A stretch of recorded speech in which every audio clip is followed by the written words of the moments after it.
Hi everyone, welcome back to my channel. I am Sugandha Sharma और आज की वीडियो में हम एक ऐसी ऑल इंडिया वैकेंसी के बारे में बात करेंगे जिसके लिए मेल एंड फीमेल दोनों कैंडिडेट्स किसी भी स्टेट या सिटी से अप्लाई कर सकते हैं। फ्रेशर्स एंड एक्सपीरियंस दोनों अप्लाई कर सकते हैं।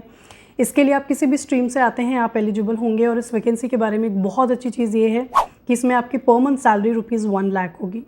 सभी सरकारी नौकरियों की तरह इसमें भी कुछ डिडक्शंस होंगे, जिसके बाद आपको इन हैंड 75,000 से लेकर के 85,000 तक मिल सकता है। लेकिन स्टिल आपकी जो ओवरऑल सैलरी है वो ₹1 लाख पर मंथ होगी। उससे ज़्यादा भी हो सकती है अगर आप एक मेजर सिटी में या एक बड़ी जगह पे जहाँ की पॉपुलेशन ज़्यादा है वहाँ पे पोस्टेड हैं। तो सबसे पहले ये सभी जो वैकेंसीज़ हैं ये नाबार्ड में हैं, जो है national bank for agriculture and rural development. छोटे गाँव में जो फाइनेंशियल हेल्प होती है प्रोवाइड करने के लिए ये बैंक इस्टेब्लिश्ड हैं और ये गवर्नमेंट ऑफ इंडिया के मिनिस्ट्री ऑफ फाइनेंस के डिपार्टमेंट के अंडर में आते हैं। किसी छोटे गांव से, छोटे कस्बे से अगर कोई अपना बिजनेस शुरू करता है, एग्रीकल्चर या इससे रिलेटेड एक्टिविटीज़ के लिए किसी को आर्थिक सहायता चाहिए, तो ये बैंक जो है सरकार ने स्पेशली इसी चीज़ के लिए इस्टेब्लिश किया हुआ है। अभी आप as an assistant manager join करेंगे, जिसके बाद आप कुछ सालों बाद मैनेजर बन जाएंगे। इसके बाद आप असिस्टेंट जनरल मैनेजर बन जाएंगे, डिप्टी मैनेजर, उसके बाद जनरल मैनेजर। ऐसे करके आप इंटरनल एग्जाम्स दे के आपकी सैलरी एंड पोस्ट काफ़ी ऊपर तक इसमें जा सकती है। टोटल नंबर ऑफ वैकेंसीज़ की बात करें तो वैसे तो इसमें 150 वैकेंसीज़ हैं जो अलग अलग डिपार्टमेंट्स में आप देख सकते हैं, जैसे कि finance, secretary, IT, food processing. लेकिन सबसे ज़्यादा जो वैकेंसीज़ हैं, जो कि आधे से भी ज़्यादा हैं, वो जनरल डिपार्टमेंट में है। तो हम यहाँ पे मेनली जनरल डिपार्टमेंट डिस्कस करेंगे, क्योंकि नंबर ऑफ वैकेंसी वाइज भी इसमें सबसे ज़्यादा वैकेंसीज हैं, विच इज़ 77, एंड सबसे ज़्यादा लोग जनरल डिपार्टमेंट के लिए एलिजिबल है। सेकंड नंबर पे हाईएस्ट जो वैकेंसीज हैं ये कंप्यूटर या IT डिपार्टमेंट में है, जो 40 वैकेंसीज हैं। देन फाइनेंस में 15 वैकेंसीज हैं। इसमें कई सारे अलग अलग स्पेशलाइजेशंस हैं, लेकिन आप फॉर्म भरते वक्त कोई भी एक स्पेशलाइजेशन ही पिक कर सकते हैं। तो आप मल्टीपल डिपार्टमेंट्स के लिए नहीं अप्लाई कर सकते। अगर आप फाइनेंस या कंप्यूटर IT के डिपार्टमेंट से आते हैं तो मेरी सजेशन ये होगी कि आप कंप्यूटर IT या फाइनेंस या अपने पर्टिकुलर डिपार्टमेंट के लिए ही अप्लाई करें, क्योंकि वहाँ पे जो कंपटीशन है आपको कम मिलेगा। जनरल वाले डिपार्टमेंट के लिए बहुत सारे लोग अप्लाई करने वाले हैं, but then again number of vacancies भी जनरल वाले डिपार्टमेंट में ज़्यादा है। Now let's talk about important dates. इसके फॉर्म 2 सितंबर से स्टार्ट हुए हैं। 23 सितंबर इसके लिए अप्लाई करने की लास्ट डेट है। इसका जो एग्ज़ाम है ये 2 फेजेज़ में होगा।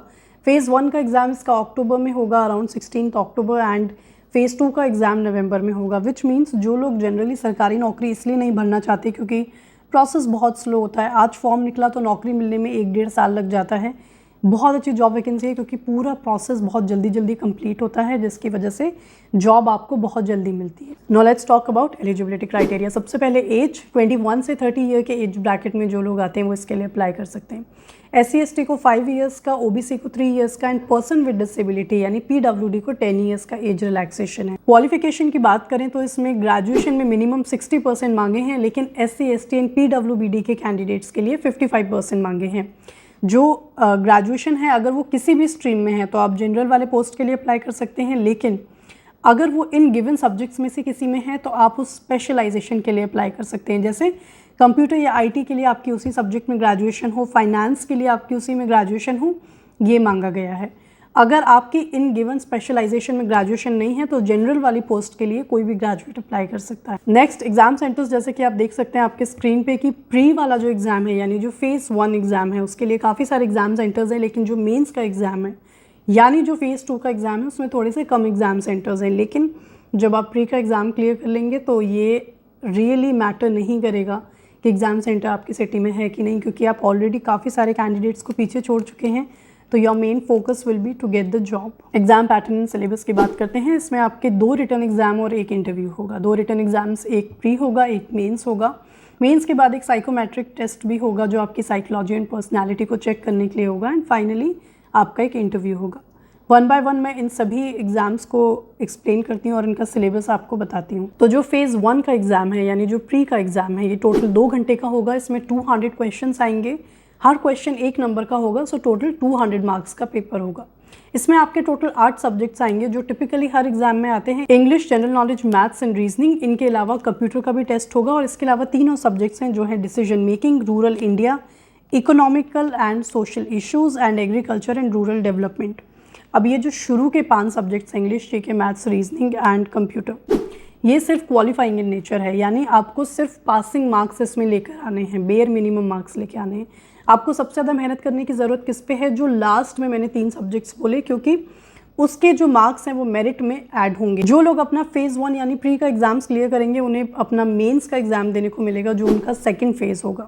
सेकंड फेज़ में यानी मेंस के एग्ज़ाम में 2 पेपर होंगे। पहला पेपर जो होगा वो इंग्लिश का होगा, जो एक डिस्क्रिप्टिव पेपर होगा। डिस्क्रिप्टिव का मतलब ये पूरा टेस्ट जो है ऑनलाइन रहेगा। तो जनरली जो पहले डिस्क्रिप्टिव पेपर होते थे वो पेन एंड पेपर वाले होते थे, जिसमें आपको पेन से आंसर लिखना होता था।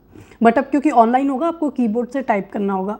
लेकिन डिस्क्रिप्टिव का मतलब होता है जहाँ पे एक क्वेश्चन पूछा होता है और आपको टाइप करके आंसर लिखना होता है। ऑब्जेक्टिव का मतलब होता है जिसमें 4 ऑप्शंस गिवन होते हैं, आपको एक ऑप्शन पिक करना होता है। अभी तक मैंने आपको जो फेज़ 1 बताया वो पूरा ऑब्जेक्टिव था। अब फेज़ 2 में जो इंग्लिश का पेपर है ये डिस्क्रिप्टिव है, ये 1.5 घंटे का होगा। इसमें 3 क्वेश्चंस आएंगे और ये 100 मार्क्स का होगा। सेकंड जो पेपर है ये अगर आपने कोई स्पेसिफिक स्ट्रीम चुनी है, जैसे कि आईटी चुना है या फाइनेंस या फूड प्रोसेसिंग, तो उस सब्जेक्ट से रिलेटेड आपके क्वेश्चंस आएंगे। अगर आपने जनरल वाला पिक किया है तो यहाँ पे आपका economic and social issues and agriculture and rural development यही पेपर आएगा। इसका मतलब आपको ये चीज़ समझ लेनी है कि ये जो सब्जेक्ट है वो बहुत बहुत इंपॉर्टेंट है। इसके बेसिस पे आप प्री भी क्लियर कर रहे हो, इसके बेसिस पे आपके प्री के मेरिट के मार्क्स भी ऐड हो रहे हो, इसके बेसिस पे आप मेंस भी क्लियर कर रहे हो। तो आपको सबसे ज़्यादा एम्फेसाइज इसी सब्जेक्ट के ऊपर करना है। कुछ हेल्पफुल बुक्स हैं जो आपको नाबार्ड का एग्ज़ाम क्रैक करने में हेल्प करेंगी, टोटली अनस्पॉन्सर्ड हैं। मैं आपको नीचे डिस्क्रिप्शन में 3-4 लिंक्स दे दूँगी जो मेरी तरफ से सिर्फ आपको एक ऑनेस्ट सजेशन है। आप चाहें तो उनको खरीदें, चाहे तो आप अगर आप खुद अपने पास से किसी बुक से प्रिपरेशन करना चाहते हैं कोई प्रॉब्लम नहीं है, पर मैं अपनी तरफ से बेस्ट बुक देख के आपको सजेस्ट कर दूंगी। तो ये जितने भी आपको सब्जेक्ट्स मैं बता रही हूँ, जो भी सिलेबस आपको दिख रहा है, ये सब आपको वहाँ पे मिल जाएगा। तो सेकंड जो पेपर है जो मैंने अभी आपको सब्जेक्ट्स बताए, ये ऑब्जेक्टिव एंड डिस्क्रिप्टिव दोनों होगा। ऑब्जेक्टिव में 30 क्वेश्चंस आएंगे जो 30 मिनट्स के होंगे और 50 मार्क्स के होंगे। डिस्क्रिप्टिव में 6 क्वेश्चंस आएंगे लेकिन आपको अटैम्प्ट कोई भी 4 ही करने हैं। 90 मिनट्स का पेपर होगा ये, और ये भी 50 मार्क्स का होगा। तो ये इसका एग्ज़ाम पैटर्न रहेगा। सिलेबस आपके सामने स्क्रीन पे भी है। इसके अलावा डिस्क्रिप्शन में मैं आपको इस नोटिफिकेशन का जो ऑफिशियल PDF है वो दे दूंगी। जब आप उसको डाउनलोड करेंगे तो आप खुद भी एक बार सिलेबस चेक कर पाएंगे। हो सकता है यहाँ पे क्वालिटी उतनी अच्छी ना हो। फॉर्म फीस की बात करते हैं। जनरल OBC एंड EWS के कैंडिडेट्स के लिए 800 रुपीज़ फॉर्म फीस है।